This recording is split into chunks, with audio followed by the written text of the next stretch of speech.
Shalom saudara yang dikasihi Tuhan, tahukah kita kalau sesungguhnya segala pergumulan hidup kita itu untuk membentuk hati kita.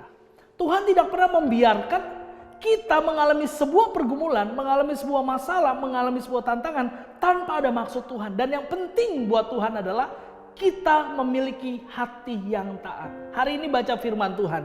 Yeskiel 11 ayat yang ke-19. Dengar firman Tuhan. Aku akan memberikan mereka hati yang lain dan roh yang baru di dalam batin mereka. Juga aku akan menjauhkan dari tubuh mereka hati yang keras dan memberikan kepada mereka hati yang taat. Ingat apa? Hati yang taat. 3 hal. Apa yang dimaksud hati yang taat? Yang pertama saudara, harus memiliki kehidupan yang baru. Rohnya baru, batinnya baru. Tanpa hubungan saudara dipulihkan dengan Tuhan, tidak mungkin hati saudara bisa taat. Jadi miliki hubungan yang benar dulu sama Tuhan. Yang kedua, apa yang dimaksud hati yang taat? Tuhan berkata, aku akan menjauhkan dari tubuh mereka hati yang keras. Artinya apa? Ketaatan tidak bisa dibarengi dengan kekerasan hati.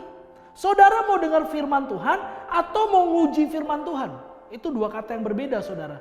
Dengar firman Tuhan, terima dan lakukan. Nguji firman Tuhan, cuma nyari firman Tuhan mana yang paling cocok. Makanya ada orang yang suka cuma ayat-ayat tertentu. Ada yang dibilang ayat emas, ayat mutiara, ayat favorit. Tidak ada yang salah dengan itu. Tapi kalau orang hanya mengingat ayat-ayat yang dia sukai, ini bahaya. Sehingga dia tidak punya apa saudara? Tidak bisa mengevaluasi dirinya. Padahal yang benar adalah kalau saudara mau punya hati yang taat, milikilah pengendalian diri. Milikilah kelemah lembutan hati. Sebab firman Tuhan berkata apa? Tuhan memberikan kepada mereka hati yang taat. Jadi tubuh kita betul kita harus pelihara. Jiwa kita betul kita harus pelihara. Tapi yang paling penting dalam hidup kita, hati kita harus kita jaga. Jangan izinkan seperti yang pernah orang Israel lakukan. Yaitu hatinya dikeraskan. Kepalanya dikeraskan. Dia gak mau taat sama Tuhan. Akhirnya apa? Dia mengalami pembuangan.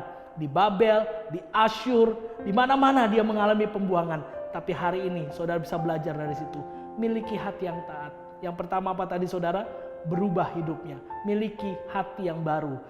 Roh Kudus yang akan pulihkan hidup saudara. Yang kedua, jauhkan dari rasa saudara ingin menguji firman Tuhan. Cuma cari firman Tuhan yang enak buat saudara. Jauhlah itu semua. Supaya pada akhirnya saudara punya hati yang taat. Untuk apa? Untuk memuliakan Tuhan. Tuhan Yesus memberkati.